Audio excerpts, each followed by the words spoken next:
These things will I remember as I pour out my soul, how I will lead the rejoicing crowd into the house of God, and might cry of gladness and thanksgiving. My soul is thirsting for the Lord. When shall I see you face to face?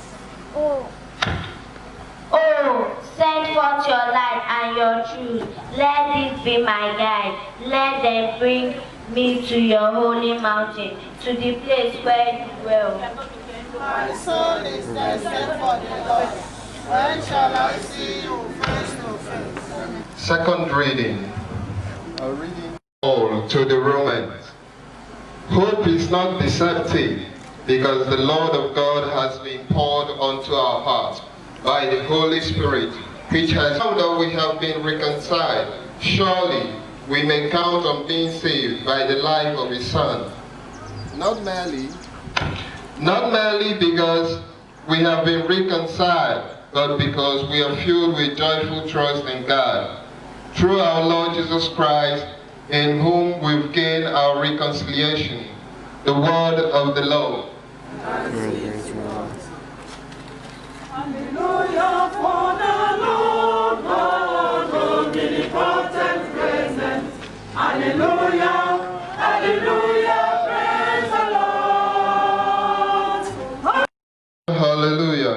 Glory and praise to you, Lord Jesus Christ. Blessed are you, Father, Lord of heaven and earth, for revealing the mysteries of the kingdom to mere children. Hallelujah.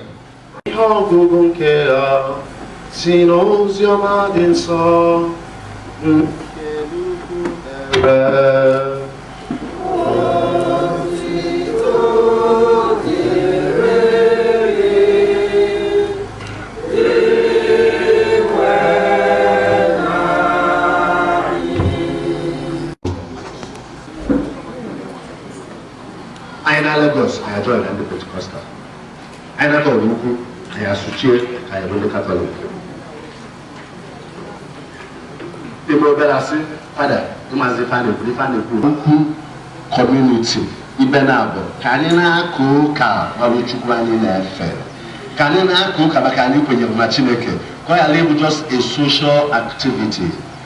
Kobulu, a life-giving moment to worship God in spirit and in truth.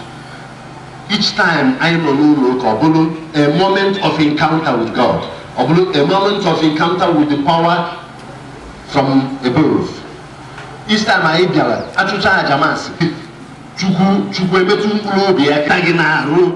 a way change of heart. On a job where Kachamas, you do to Yamas, you to no participation at all. No encounter, nothing happened. When I bring the Pentecostal,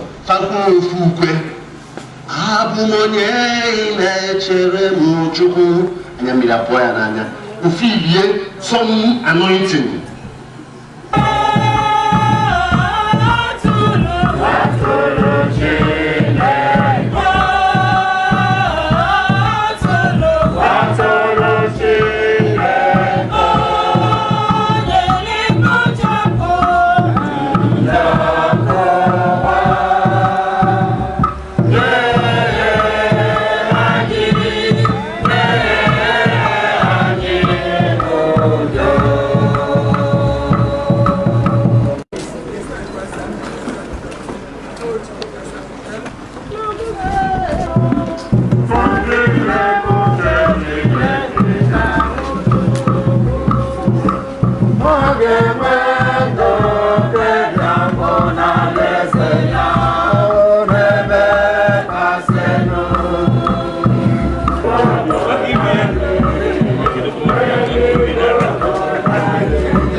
nke gị nekwe ka ahụ ya bido ọzọ ụbọchị ikpeazụ site na Kristi onye nwe anyị. Ka anyị rịọ arịrịọ.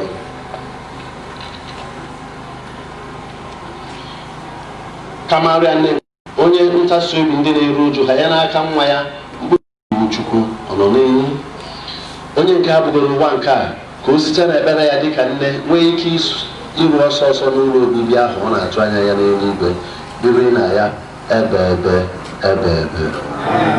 Ka mkpụrụ obi Chief Chukwudum James Iwuchukwu Ononenyi na mkpụrụ obi ndị niile kwara ngalaba ka mkpụrụ obi ha zuru ike na ndokwa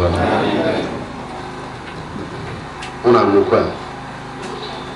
I am the bread of life. He who comes to me shall not hunger. He who believes in me shall not thirst. No one shall come to me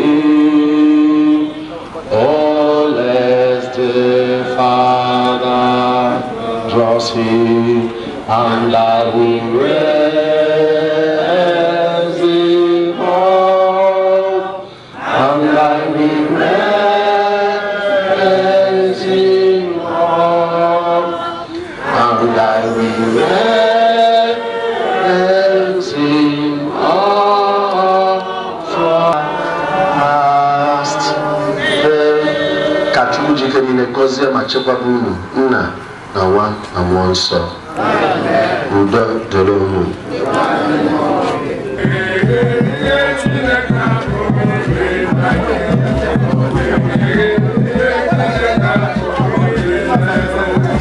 Onye njem nọ nso, onye njem nọ nso, onye njem nọ nso, ọ dịghị ala n'ụlọ.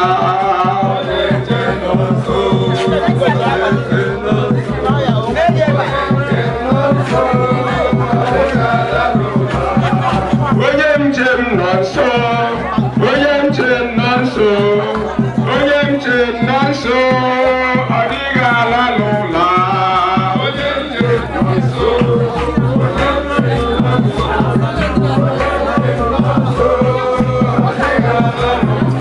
ịma na Chineke nọ nso, Ọkpara ya nọ nso, Mmụọ Nsọ nọ nso, ọ dịghị ala n'ụlọ.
Then one name what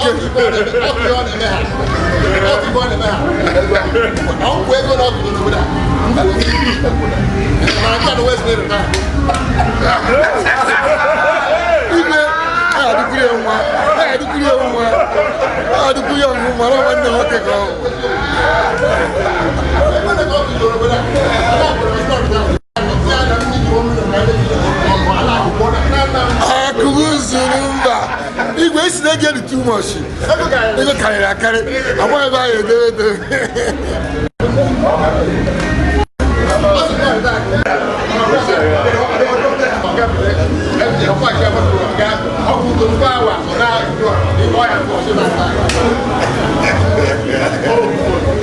Igwe.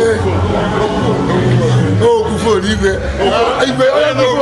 I just see I'm here. I will take you. I'll go from our vice president. Wait to jail something. I'm going to go in the area. Not to be boy. Right there. Oh, God.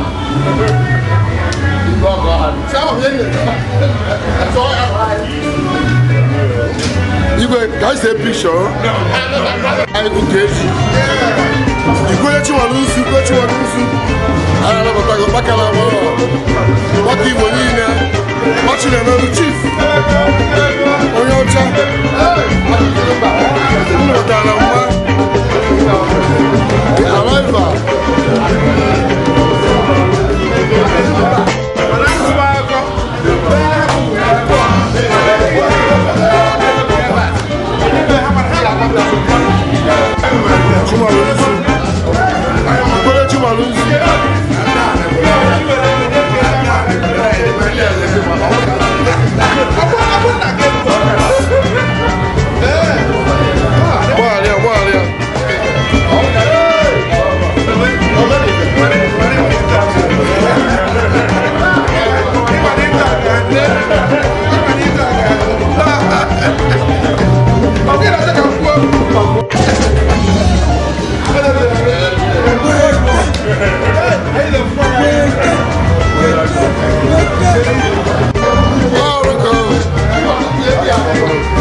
Emeka na NWAKIBIE when they can deputy inspector general of police go Agnes Chemba dike Jemba when I say I no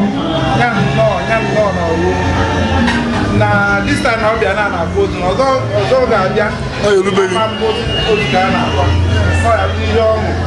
I went and said no when they got all of that when the opportunity all the time okay so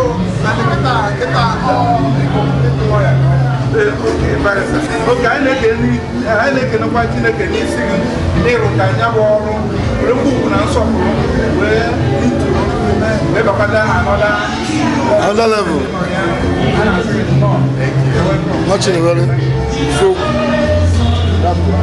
ọkwa nwa Chinemere osimiri ọkwa nwata n'aka amarụ ya ọ ihe ọṅụ na anyị nọ ebe a nwanne m nwoke bụ nna m ochie barista ama ama na Nigeria the entire Nigeria Deputy Inspector General of Police in the entire Federation of Nigeria ọ nwanne m nwoke ọ nwanne nne m o wee bịa be deji wese ka ọ dị ekwenye wee nọ ka anyị wee sị na baba ma so ana m ekene ndị di m ọfụma na-ehukpuru ha na ha na-anụ m ọfụma wee na-ekene nwanne m nwoke nnukwute mmadụ obi ya dị sarịsarị from ụmụaka ndị mụ ya ọ mmadụ eji etu ọnụ ọ nwanne ya emefu ya obi a na-asọ gị otu iru ya dị ka obi ya dị otu a ka o si achịkwa oko ya na-achị ya ala na-achị Anambra steeti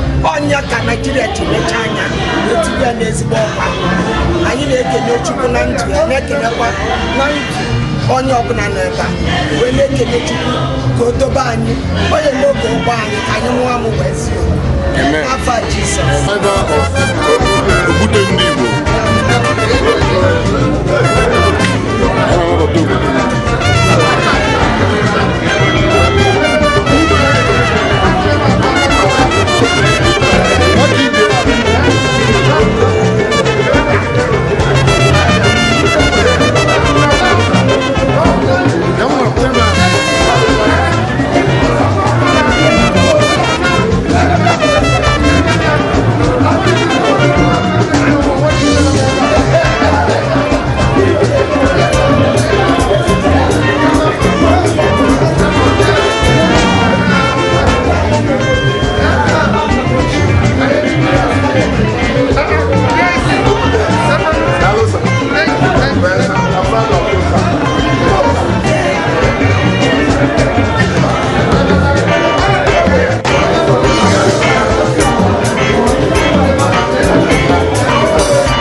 kwanya n'okwu ọgbọ onye ga-esi ka aja taa banyere ya ebe onye okwu anyị. Ihe ekpere unu n'isi ya? Ekpere anyị n'isi ya bụ na ọ ga-atọ atọ ogologo ndụ arụsi ike onye na-akwa nna ya nwere onye ọzọ ga-eme ndị agha akwa na onye ga-akwa nna ya. So anyị wee sị ebe ọ bụ na otu osu edo n'ọkwatugo nna ya otu osu ego emara n'Igbo na nna ahụ ga-emere ya ka ihe ọma bịara ezi obi ya ya ji ebe ọ na-akpakarị ya mere ya na ọ bụrụ ebe niile ebe ọ na-akpakarị ya ya mere ya obi ya na-ebere n'isi ya.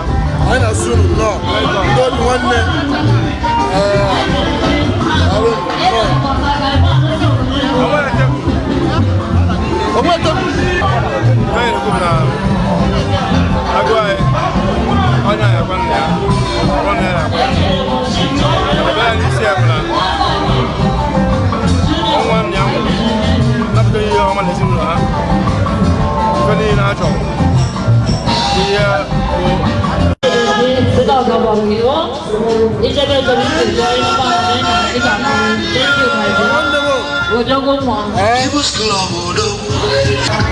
Igirigi si gozie anyị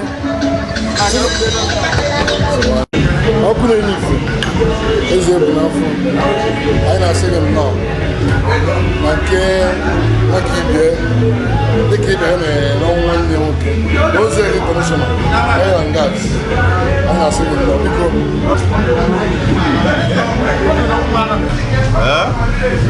ihe o kwesịrị ime ka ọ na-eme ọ bụ iji ikene Chineke na-emere ya ọfụma na-akwụ obodo ya enwe ebe na onye ọbụla n'igwe niile jekọ n'ụzụ ahụ afọ mmadụ abụchi umeji abụ m from Ọta okwu ntasị obi ga-ezi onwezi ife ọzọ m na-ekwubekwazị because na onye nwere ife a ọnwa di ya na m ka ọ bụ so anyị kwesịrị abịa ka bịa nọnyere ha so nọ n'obi nwanne dị younger brother so anyị na anyị afọ ihe na-aga ọfụma so na nwanne ya mgbe n'ụbọchị ife o kwesịrị ime na so anyị na-asị ka Chineke gbuo ahụ ume onye nke nwụrụ anwụ ife mgbe o krietiri ka Chineke jiri aka ya wee gbachikwasịa ya kasị ebe obodo wee dị na ezinụlọ ba Amadike otu mba ji a na-eme ọfụrụ ọkụ owere azụ na mmiri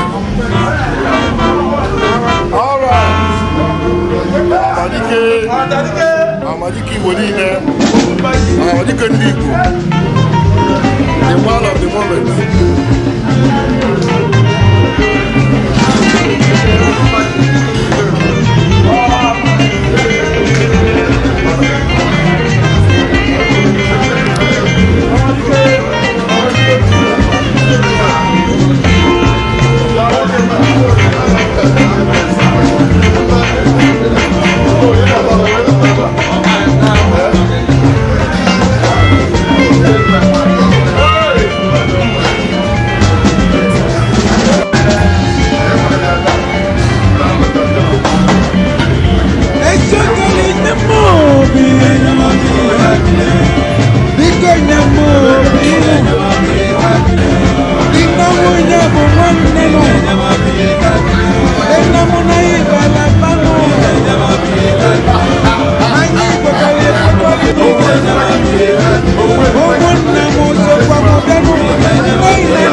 National President of the Club of Nigeria, Honorable Akaju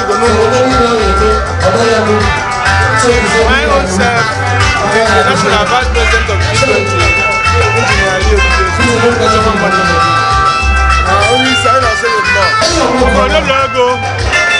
our friend, our brother, and I'm here in Lagos.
Batalobikono. One also. Nandi F15 abatago. Onye na-esi ngesi zibana. Inonya igafu.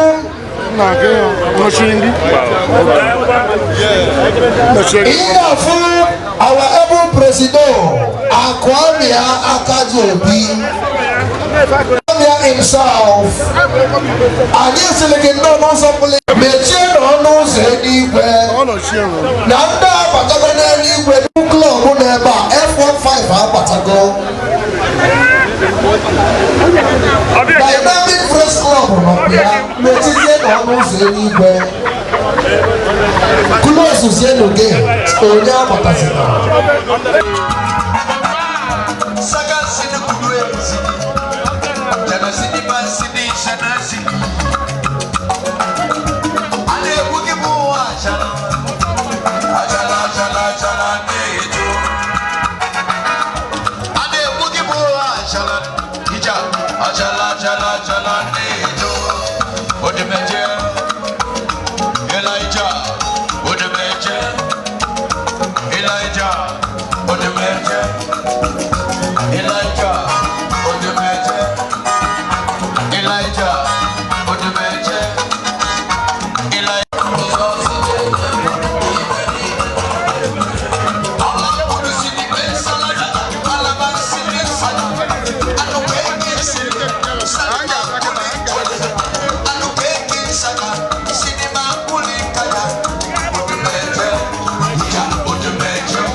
Emeka wa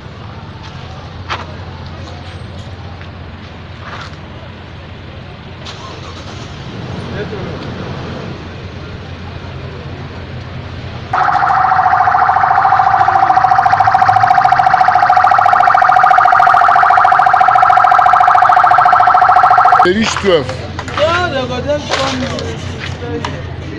Agrega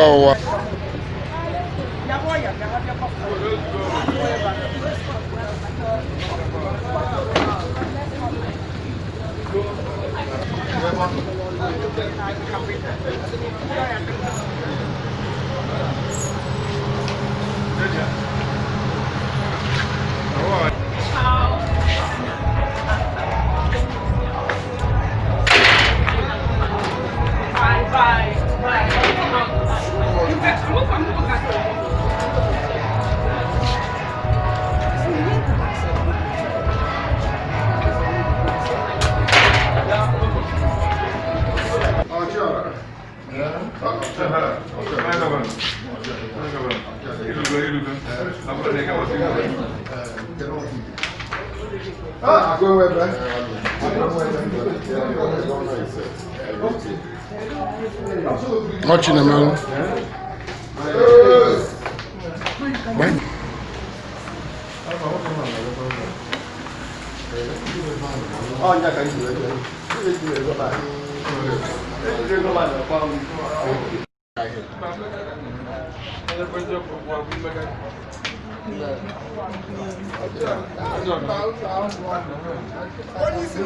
It's like here we do.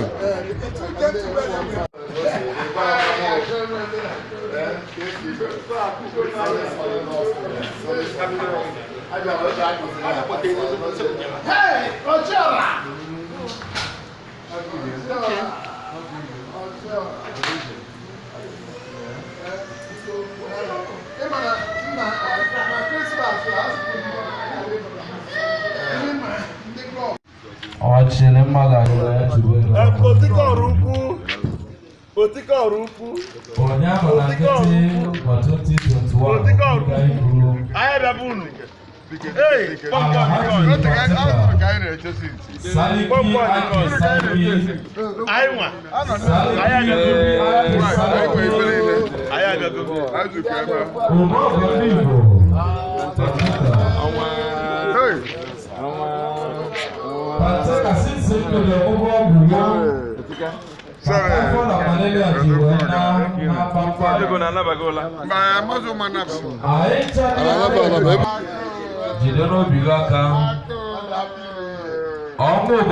Saliki kuri aiken saliki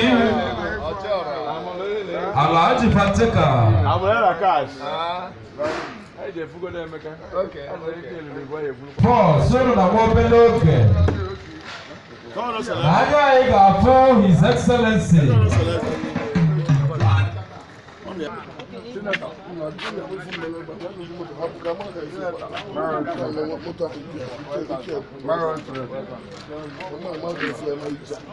Amuluonyenego Jinobigaka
YouTube.